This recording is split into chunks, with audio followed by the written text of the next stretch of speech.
ازاي ابقى مدرب؟ دايما في سؤال قبله، ليه عايز تبقى مدرب؟ هل في شهادات لازم تكون معايا عشان ابقى مدرب؟ مفيش حاجه اسمها شهاده معتمده. يعني ايه شهاده معتمده؟ مين اللي اعتمدها؟ ماديات الترينر عامله ايه؟ ايه الحته اللي انت شاطر فيها اللي هتعرف تبيع فيها الاسم بتاعك او الشغل بتاعك؟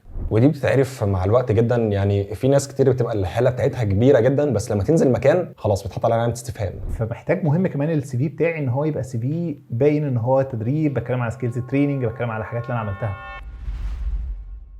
السلام عليكم، اهلا بيك يا صديقي في حلقه جديده من بودكاست فريلانس زاويه. سؤال الفتره الاخيره بدا يتسال لي بما اني بدات ادرب في اماكن مختلفه واروح انزل تريننج في اماكن مختلفه، بعلم فريلانسنج وهكذا. فبدا بعض الاصدقاء يسالوني سباعي ازاي نبقى ترينر زيك، لو تعرف تعلمنا الحكايه دي نعملها ازاي. فالحقيقه انا كنت بجاوبهم اني لا، انا مش هعلمكم، لان الحمد لله جبت اللي سباعي بيتعلم منه اصلا حاليا.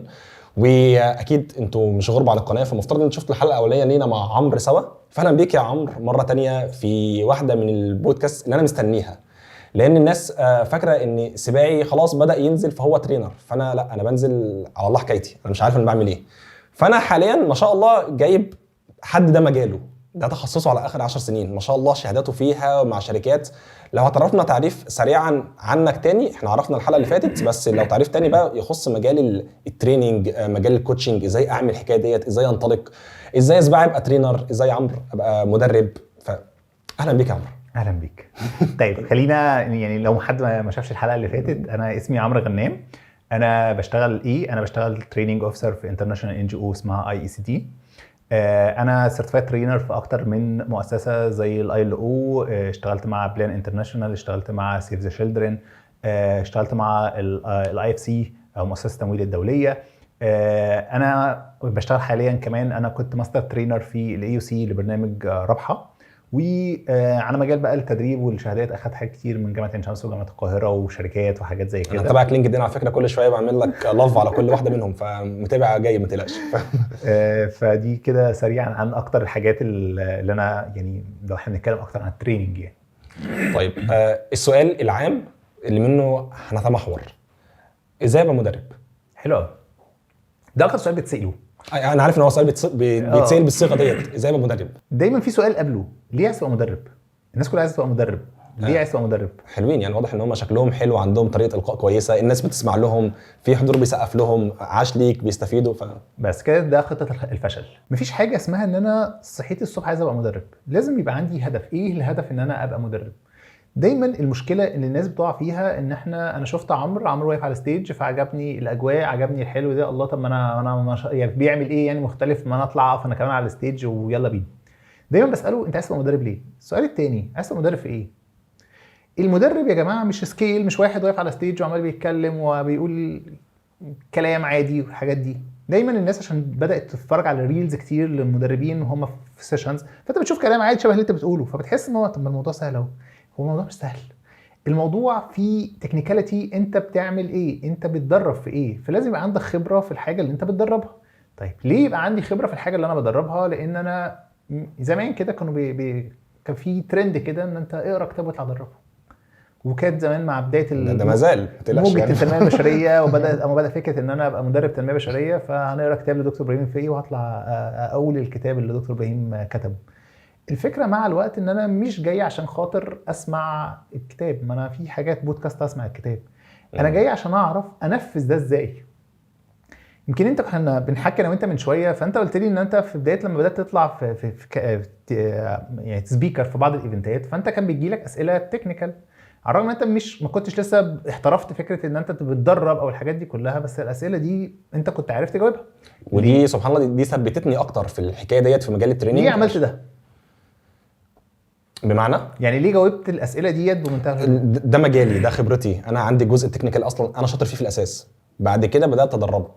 هل انت كنت مرتاح وانت طالع ولا كنت خايف؟ لا كنت مرتاح جدا، انا كنت مرتاح جدا. ده على عكس بقى تجربه ثانيه نتكلم فيها بعدين، انما لو انت بتتكلم احنا هنتكلم في حاجتين. في المره ديت انا كنت مرتاح جدا، مع اني اول مره تريننج. هنا فكره التكنيكاليتي ان دايما الناس بتبقى، انا بسال دايما لما حد بيجي، حتى دي بقولها في التي او تي، الناس مش جايه عشان تسمع من حضرتك عن الماتيريال. كل اللي احنا بنقوله ده موجود على النت. انت يعني المناهج العلميه بالحاجات اللي احنا محضرين منها هي اوريدي موجوده على النت. انا جاي عشان اعرف اطبق ده ازاي. واطبقه ازاي بطريقه، يعني انا باخد يعني في مثال كده بقوله في احد التدريبات، يعني ان التدريب ده عامل شبه المكرونه بالبشاميل. يعني ان النهارده انا قررت كعمر اعمل مكرونه بالبشاميل، فانا هعملها ازاي؟ فبقعد اسمع من الناس، فكل حد بيبتدي يشير معايا خبرته، فحد يقول لي هات دقيق واعمل مش عارف البشاميل، وحد يروح هات مش عارف طبق ايه واعمل عصل مش عارف ايه. بالمناسبه احنا في رمضان فصايمين، فواضح ماشي تمام. مثال موفق جدا. مثال موفق جدا. ففي الاخر خالص بعد ما بخلص والناس بتديني الوصفه، فبقول لهم ها يا جماعه تفتكروا لو انا عملت المكرونه بالبشاميل هتنجح؟ كلهم في نفس النفس بيقولوا لا. ليه؟ طب ما انتوا قلتوا لي. لان هو دايما بيقول لك لا، افتح مثلا يوتيوب وشوفه واعمل معاه خطوه بخطوه. ابتدي يعني زي ما البنات لما كانت بتتعلم الطبيخ كانت بتقف جنب مامتها، وتبتدي مامتها تبقى واقفه جنبها فتقول لها اعملي كذا اعملي كذا اعملي كذا. مع الوقت هي بتتعلم السكيل او المهاره دي. نفس الفكره في التدريب. انا مش جاي تدريب عشان اسمع كلام حلو وكلام جميل وكلام لطيف، انا عايز احضر التدريب عشان اطلع من التدريب ده اعرف ده يتعمل ازاي. لو انا طلعت من التدريب عندي معلومات كتير ما نفذتهاش، ما بقتش تدريب، بقى محاضره. انما عشان ادي تدريب لازم يبقى عندي كونتنت او عندي محتوى، وطبقا للمحتوى ده انا قادر اشير النولج دي. يبقى اول حاجه عشان تبقى مدرب محتاج اول تعرف تسال نفسك سؤال، انا عايز ابقى مدرب ليه؟ طيب جاوبت السؤال ده هبقى مدرب في ايه؟ طيب ثالث حاجه محتاج بقى تتعلم. وهنا كمان مش مدرب في ايه ديت، ان هو انا عارف عن موضوع، سمعت عن الفريلانس، انا اشتغلت الفريلانس بايديا فوقعت في شويه تريكات، فانا جاي عشان اقول لك التريكات اللي انا وقعت فيها اللي طبقا لخبرتي ما تعملهاش. يعني النهارده الناس لما تيجي تتفرج على سباعي وهو بيتكلم عن فريلانس، هو سباعي بيشير نوليدج، بيقول والله يا جماعه انا جربت اشتغلت على ابورك، وانا بشتغل على ابورك عملت الغلطه دي، فالغلطه دي اثرت فيا في كذا، فلما تيجي اعمل ده. فهنا انا جاي اكتر عشان اعرف الاخطاء اللي حصلت اللي انا مش عايز اقع فيها. ثالث حاجه ابتدي اتعلم السكيل بتاعت البرزنتيشن سكيلز. ودي دايما بنشوف ناس كتير قوي هو عنده محتوى حلو قوي، زي كتير جدا بعض دكاتره الجامعه هو عنده محتوى كبير قوي، هو علميا ياكلنا كلنا، بس لما يجي يطلع على الستيج انت بتسرح منه، بتتوه منه، ما بتفهمش هو بيقول ايه.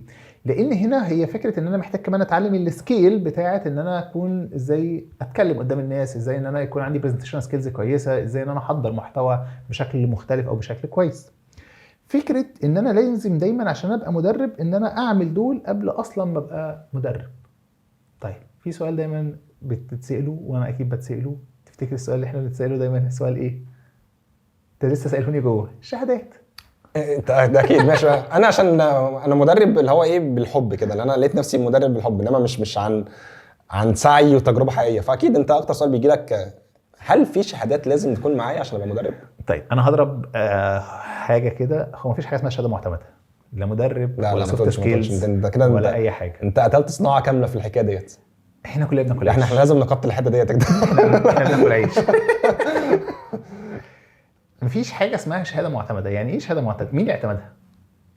انا واربعه اخرون. يعني دايما الناس تيجي تقول لي ايه الكورس ده مش شهاده معتمده، مين اعتمدها؟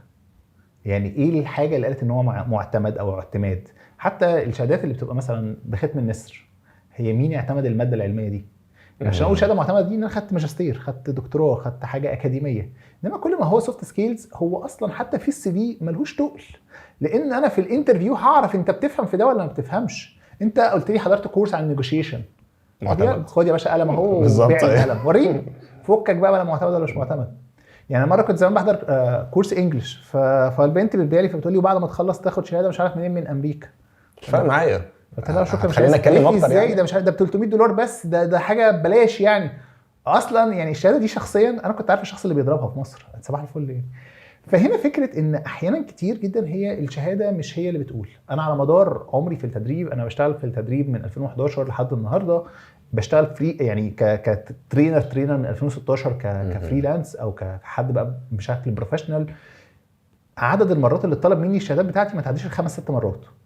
ولما كان بيطلب مني شهادات كان بيطلب مني شهادات من جهات معينه، حاجه مثلا عايز شهاده من منظمه دوليه زي ILO او زي مش عارف ISD او حاجه دوليه. وانا اعتقد دي الشهادات الحقيقيه بقى اللي احنا بنتكلم عنها، انما مش اي حاجه. الشهاده دي عشان تاخدها انت بتمر ببروسس طويله يعني انا عشان اخد الشهاده مثلا بتاعه المدرب بتاعه ILO انا قدمت عليها، وبعد كده دخلت انترفيو، وبعد كده بعد الانترفيو دخلت تدريب. التدريب ده انا بتقيم طول التدريب، بعد كده في اخر التدريب امتحنت، وبعد الامتحان خدت الشهاده ان انا حضرت تدريب، وبعد كده نزلت عملت تدريبين مع مدرب معتمد عشان يشوفني وانا بدرب ويديني من من الخبره بتاعته. وبعد ما خلصت كده وسلمت المستندات اللي بتقول ان انا عملت التدريبين وعندي سكسس ستوري، خدت شهاده ان انا مدرب.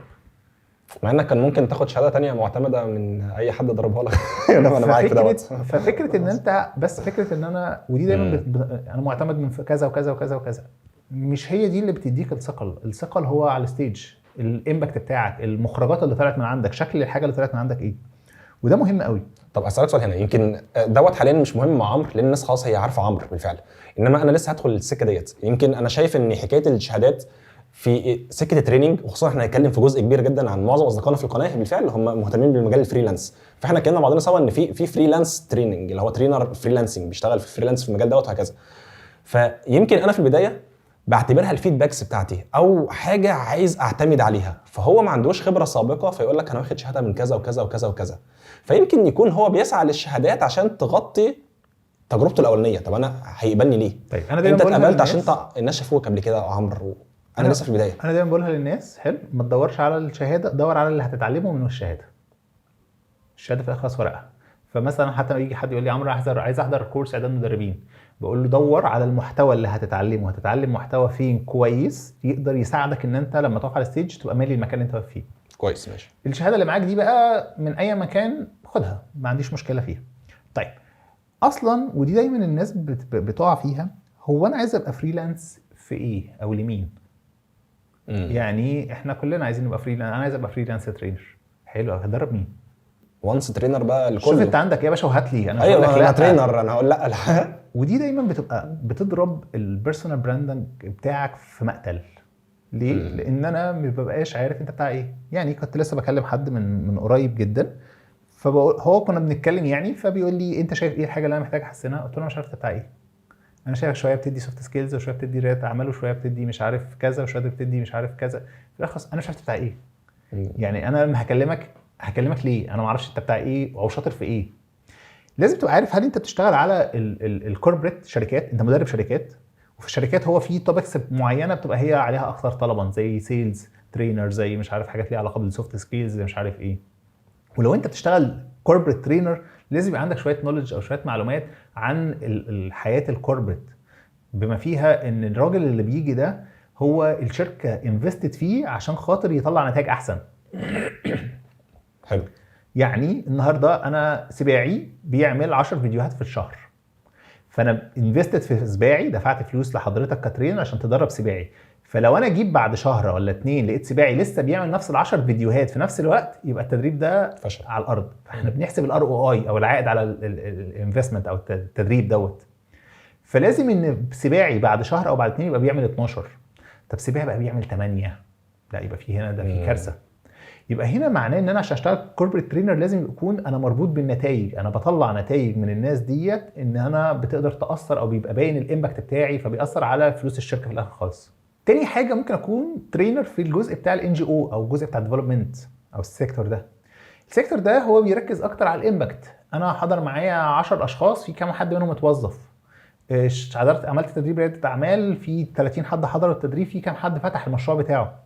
فانا هنا بفوكس اكتر او مربوط اكتر بالامباكت او بالارقام او بالنتائج او سكسس ستوري او قصص النجاح اللي حصلت من التدريب ده.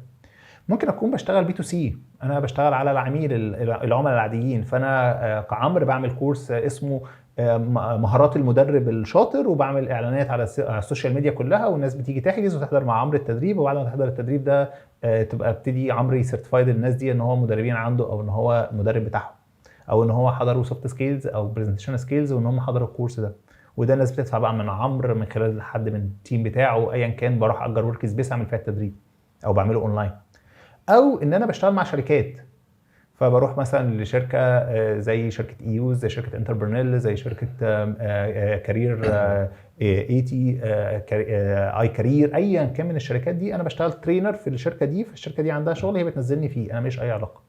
في الغالب لو انا بشتغل في الجزء بتاع الشركات ده، في الغالب ان الشركات دي عندها محتوى بتاعها اللي هم حاكمينك بيه، انت ملتزم بالمحتوى ده، والمحتوى ده ابروف من الجهه اللي بنفذ لها التدريب. يعني وزاره الاتصالات عامله مبادره، فالمبادره دي انا كشركه قدمت فيها وقدمت لهم محتوى، هم ابروف على المحتوى ده. ما ينفعش النهارده الصبح اقرر ان انا هشرح حاجه ثانيه. مش عاجبني اللي انتوا بتقولوه، انا شايف حاجه افضل. عاجبني والله. انا شايف ان الموضوع اللي هيجي اللي بعد كده اهم من الموضوع ده. ما اقدرش اعمل ده. انا هنا ملزم بكونتنت، ملزم بسيكونس معين، ملزم بحاجه معينه. ما اقدرش ان انا عنديش الرفاهيه دي. حتى في الكونتنت نفسه في حاجات انت بتقدر، انت كاترين عندك الرفاهيه ان انت تعملها، وحاجات تانية لا ما عندكش الرفاهيه ان انت تعملها. انت لازم ملتزم بالمنهج ده او بالمنهجيه دي بالطريقه دي، او في حاجه تانية لا انا اللي بكريت الحاجه دي. وهنا لازم يبقى عندك ثقل في اللي انت تطوع المنهج اللي هم مدينهولك اصلا على طريقتك انت، على اسلوبك، على خبرتك، على هكذا. بالظبط كده. ان انا في الامثله او في الحاجه تبقى من خبرتك. هنا دوت يمكن بياخدنا لحكايه ان انا كشركه مثلا، فانا عايز اجيب اي ترينر طلع في السوشيال ميديا او طلع في السوق، فبعد ما جبته عشان عجبني طريقه كلامه وعجبني اسلوبه البرزنتيشن سكيلز بتاعته هكذا، بدون خبره تقنيه، فانا اتخدعت فيه. فلما هجيبه عشان يطبق الار او اي، العائد على الانفستمنت اللي انا حطيته دوت، مفيش اي حاجه. فانا رحت لحد عنده جزء السوفت سكيلز في عرض الحاجه كويس جدا، بس ما عندوش خبره، ما عندوش تكنيكاليتي. ولو جبت حد تكنيكاليتي كويس جدا بس مش عارف يوصلها للناس، زي مثلا بعض الدكاتره يمكن يعني ما عندهمش الخبره في توصيل المعلومه كويس، فنفس النظام انا خسرت من الحكايه ديت. فانا محتاج الاثنين مع بعض يكونوا موجودين سوا مع بعض. خلينا احنا بنتكلم عن صناعه التدريب. احنا لما بنيجي نعمل ببص على التدريب من فوق، في 3 اشخاص موجودين في عمليه التدريب. اول واحد هو اللي بيديليفر او بيوصل المحتوى، اللي هو سواء فاسيليتيتور او ترينر او ايا كان. في حد تاني اسمه الاي دي او الانستراكتور ديزاين او المصمم المحتوى، وده اللي بيعمل لي المحتوى اللي انا بمشي عليه. انا هقول ايه المعلومه دي قد ايه، دي هتتعمل ديسكشن، لا دي هتتعمل فيديو، دي هتتعمل برزنتيشن، دي هتتعمل كذا. في حد اسمه الاس ام اي او السبجكت ماتر اكسبرت او الخبير، وده اللي هو اللي عنده التكنيكاليتي. يعني انا بعمل تدريب عن السباكه، انا كعمر ما عنديش اي خلفيه عن السباكه ولا عمري دربت سباكه، فبروح اجيب حد بتاع سباكه وبجيب الاي دي يقعد معاه، فيبتدي الراجل ده يقول له احنا عشان ان انا افك الحنفيه فعندي شويه خطوات، بعمل 1 2 3 4. فدور الراجل الاي دي ده ان هو يحط الكلام دوت في سيكونس علمي او طريقه علميه نقدر ان احنا نمشي بيها. يجي يديها لبتاع الدليفر او الشخص اللي هيوصل، فهو بيقول له ان انا يا جماعه النهارده عشان نتعلم ان انا ازاي افك الحنفيه، فبجيب الحنفيه بفكها، بفك القلب، بفك كذا. طيب ده كده كعمليه، او ده نقدر نقول فاسيليتيتور اكتر او بيقدر ييسر الجلسه. انما عشان ادرب الناس بقى التكنيكال لازم يبقى عندي الخبره العمليه بتاعت ان انا ازاي اعمل الحاجه دي.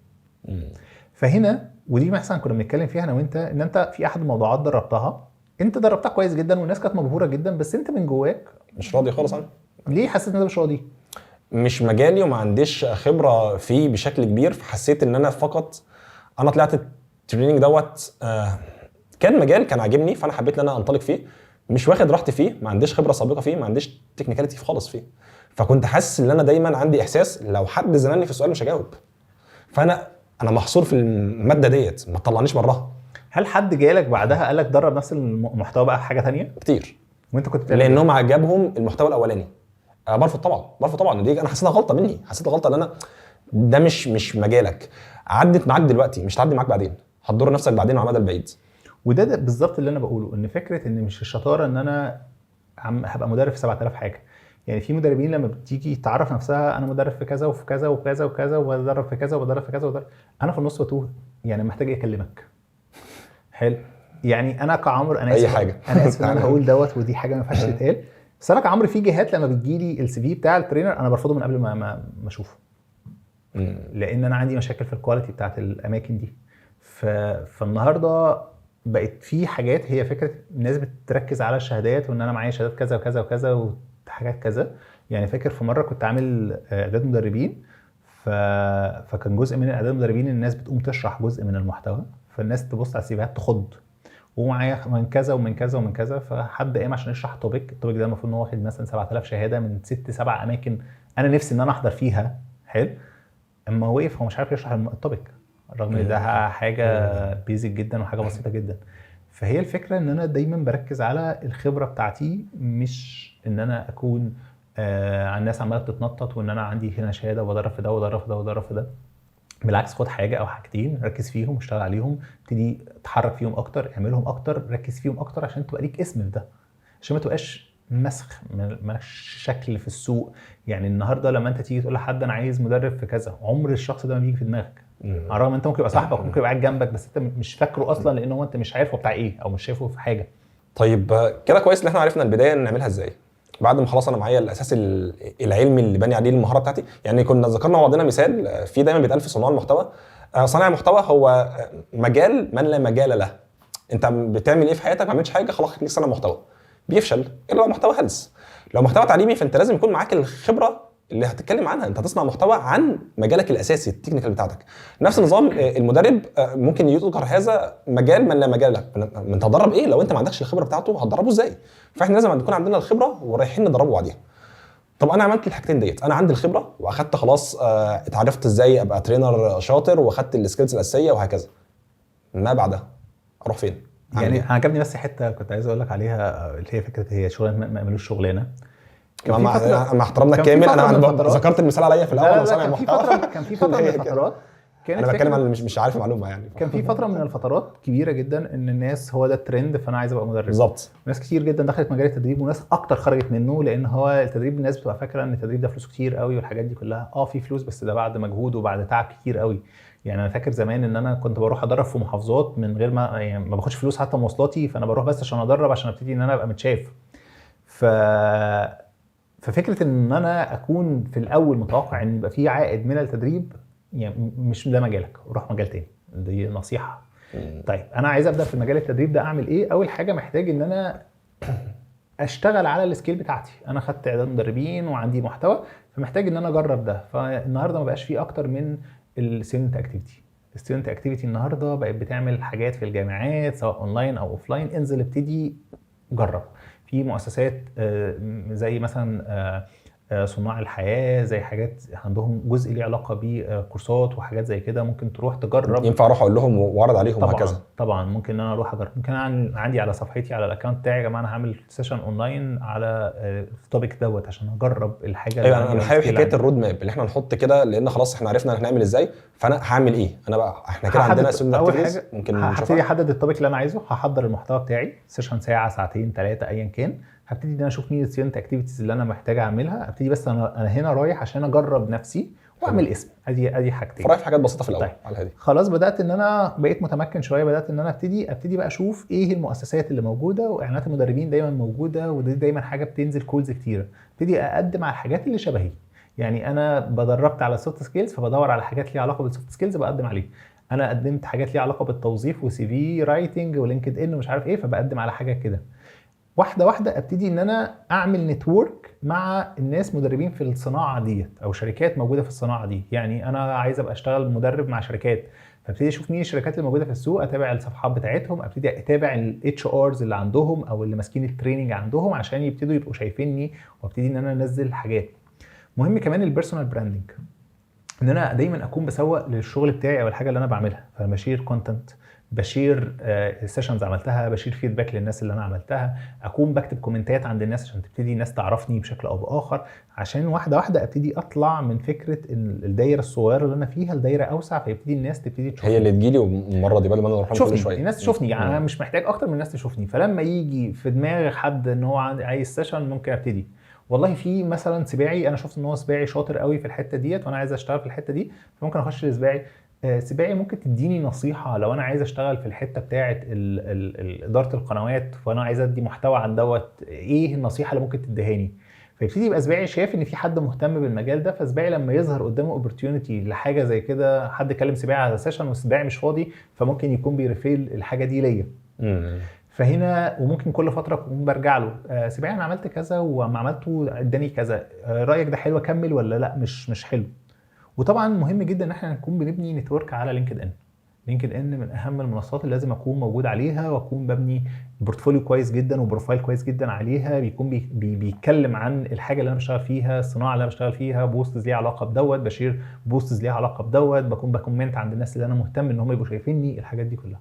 انا شايف فعلا دوت على لينكد ان بيفتح علاقات كبيره جدا، ان هي الكوربريتس كلها موجوده عليه، الناس كلها اللي بيبتدوا مهتمين بالسيشنز، تدريب، اي حاجه، ده كله موجود عليها بالفعل. فوجودي على لينكد ان شايفه من اهم حاجات اللي تفتح علاقات وهتفتح لي فرص كتير جدا زي دوت. يعني خليني اقول لك على حاجه، هو طبعا جزء كبير من الشغل بتاع التدريب هو علاقات، ان انت عمرو عارف محمد، فمحمد بيرشح عمرو، فهي جزء كبير جدا منها علاقات.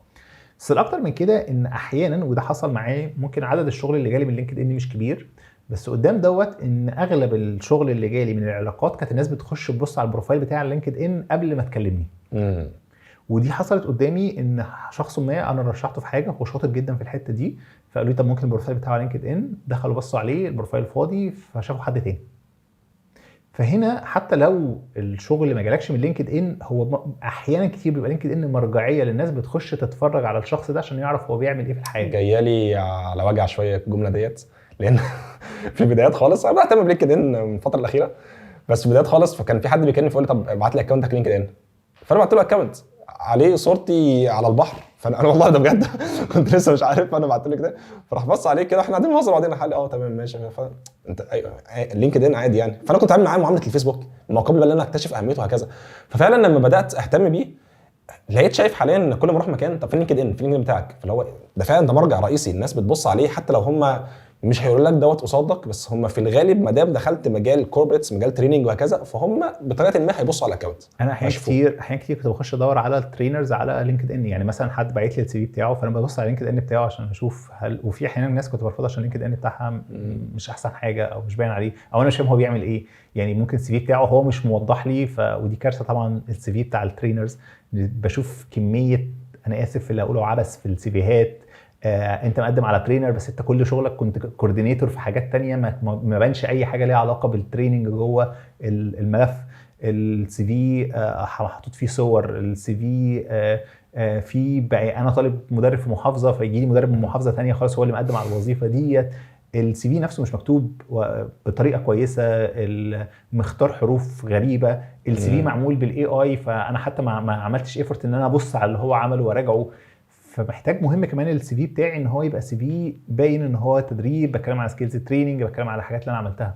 طب لا احكي لي عن سي في عجبك، يعني بلاش الاخطاء لان الاخطاء دي كارثيه مش هنبطل، فاحكي لي عن حاجه عجبتك، يعني سي في حد انت اشتغلت معاه قبل كده فلا او انت عامل السي في بتاعك ازاي، يعني احكي لي المفروض اكون فيه العادي بياناتي الشخصيه، بعد كده الجزء بتاع الاوبجكتيف بتاعتي انا موجود ليه، ايه الحاجات اللي انا بشتغل عليها، سطرين 3 بالكتير قوي، بعد كده الاديوكيشن بتاعي انا خريج ايه، اتعلمت ايه، خرجت سنه كام، بعد كده الجزء بتاع الاكسبيرينس بتاعتي. وعشان انا بشتغل اكتر او السي في بتاعي ده موجه للفريلانس، فهتلاقي المؤسسات اللي انا اشتغلت معاها، انا مثلا اشتغلت مع شركه كذا، شركه كذا دي اشتغلت معاها من كذا الى كذا، اشتغلت معاها في مشاريع 1 2 3 4، اتعلمت 1 2 3 4، دربت عدد كذا معاهم، الشركه الثانيه عملت كذا، المؤسسه الثالثه، المؤسسه الرابعه.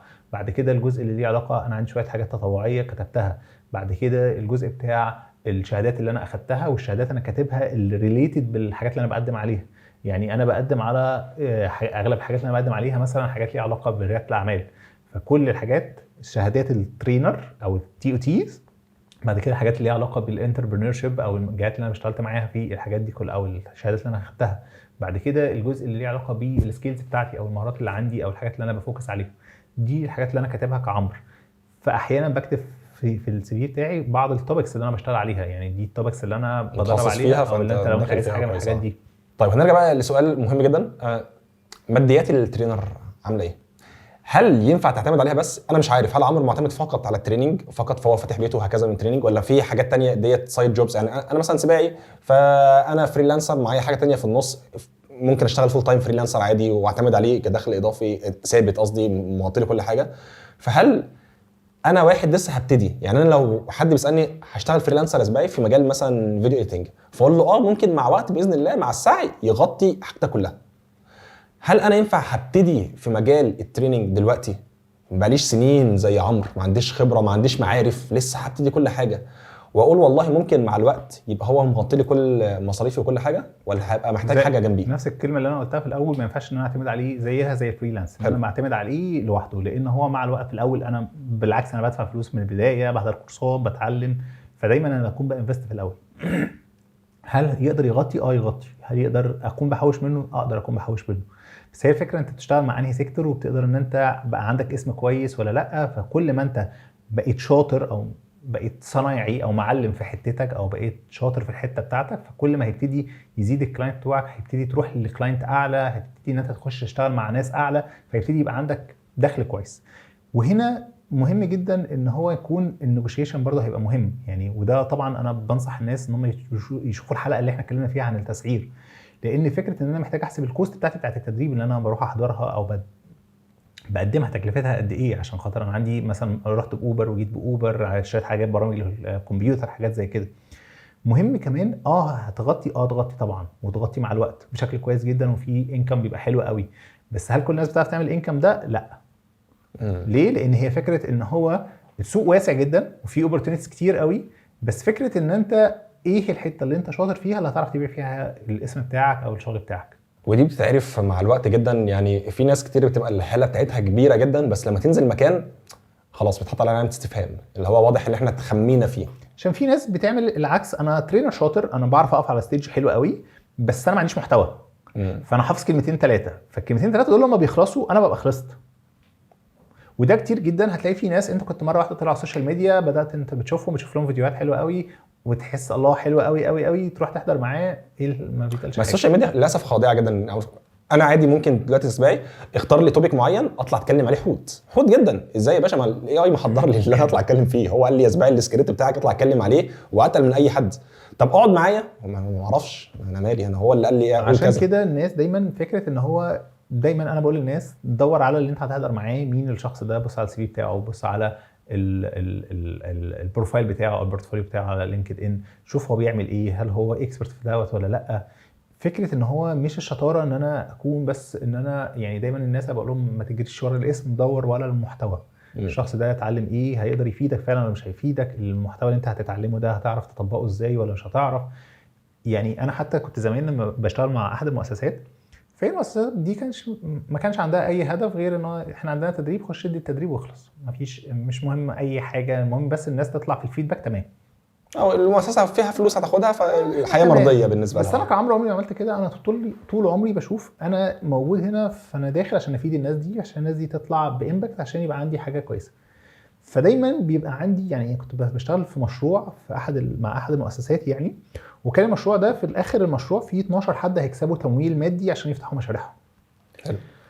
كنا المشروع ده اتدرب فيه 300 شخص تقريبا، من ال 12 شخص اللي كسبوا الجوائز الماليه في 9 من عندي او 8 من عندي.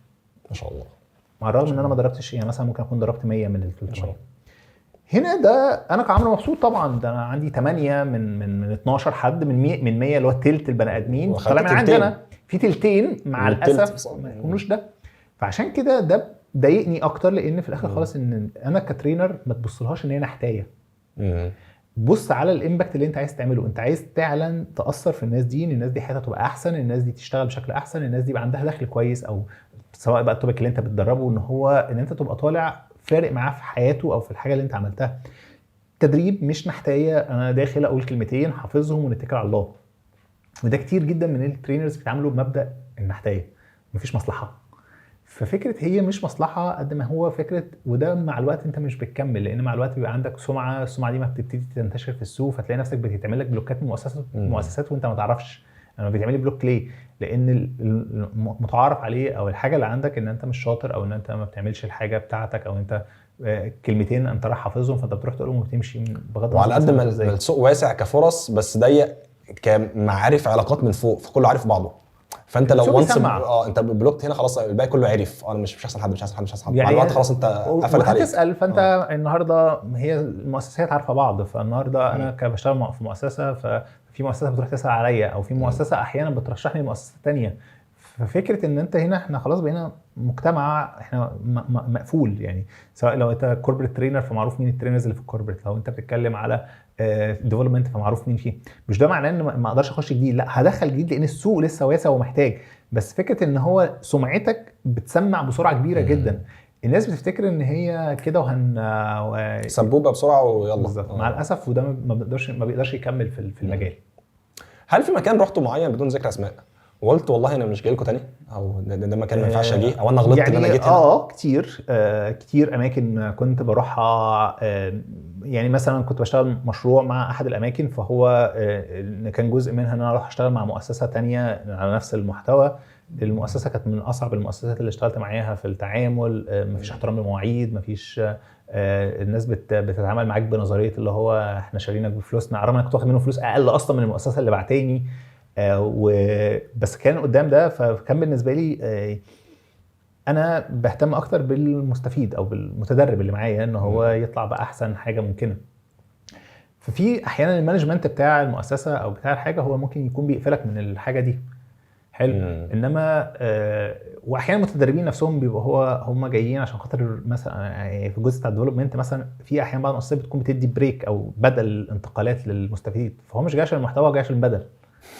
فاللي هو اهري اديني الوجبه بتاعتي انجز في وجبه وفي 100 جنيه وانا مروح فاتكل على ايه يخلص. ففكره ان هو دايما انا بقولها للناس، انت قبل ما تكون بتدي تدريب او بتعمل حاجه، انت رسالتك ايه؟ انت بتراعي ربنا. حتى كنت دايما بقولها لزمايلي، مش مهم المؤسسه عايزه ايه، المهم انت بتبني اسمك او سمعتك، فانت بتحط كل الايفورت بتاعك عشان تطلع احسن حاجه ممكن. انت بتعمل ده عشان خاطر اسمك انت، عشان سمعتك انت، عشان خاطر بتعامل ربنا قبل كل ده. فانت محتاج ان انت تكون بكلير جدا مع الناس ان انت فعلا عايز الناس دي تبقى حياتها احسن، او الناس دي تبقى حياتها افضل.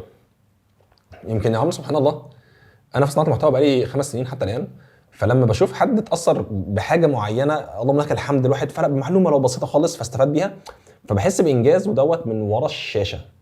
فما بالك بقى لما يكون فعلا انا بقعد مع حد تريننج بجد، بنزل معاه وبقابله، حتى لو كان التريننج دوت من وراء الشاشه مثلا كزوم ميتنج ولا كده، بس حد انت داخل بالفعل بتعمله توبيك مخصوص ليه، بتاثر معاه، الامباكت اللي بيحصل في حياته ممكن فعلا يبقى في سيشن معين حد اداها ترينر كويس يعني كان بيتقي ربنا في المعلومه اللي وصلها، فحاول يقول بحرص وصلت لحد تاني فرقت معاه في حياته كلها. يعني عشان انا بشتغل جزء حتى بعترات الاعمال اكتر، فالحمد لله بفضل ربنا طبعا عندنا سكسس ستوري كتير جدا. ناس بعد ما كانت هي حياتها كانت صعبه بقى عندهم دخل، بقى عندهم مشاريع، في ناس فتحت محلات، في ناس بدات توسع في الشغل بتاعها، بدا يبقى عندها فروع، بدل من بشتغل في حته صغيره بدا يبقى شغلي بيوصل في مناطق اكبر ومناطق اوسع.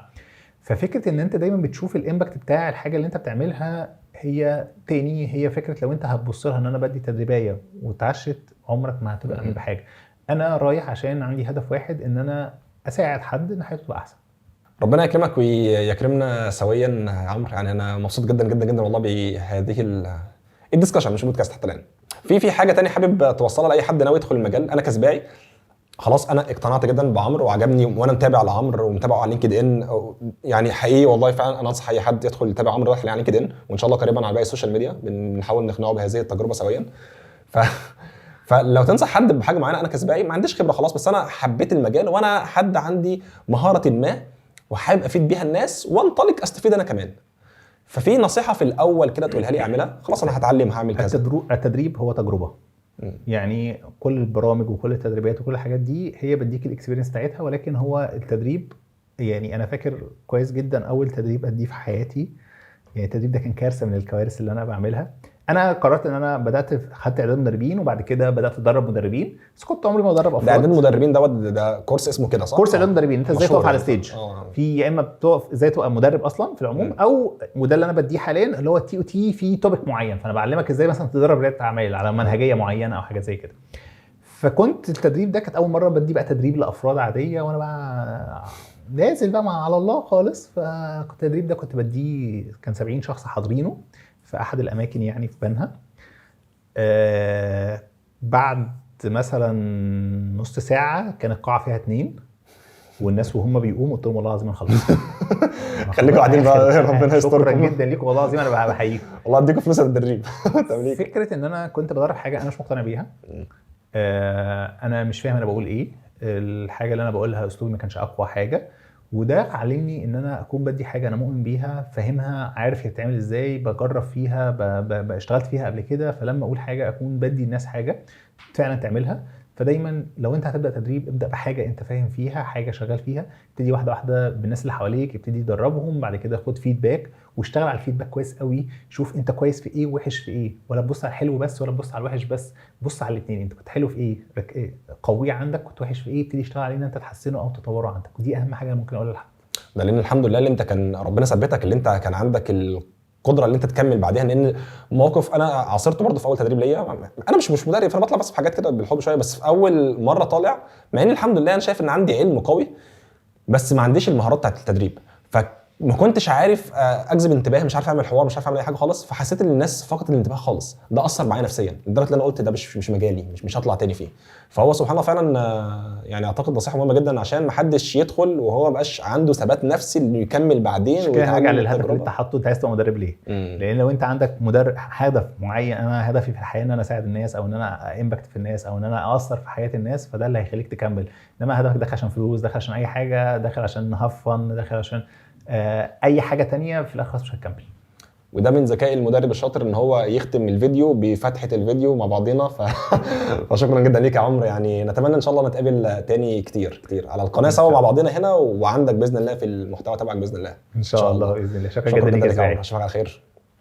السلام عليكم.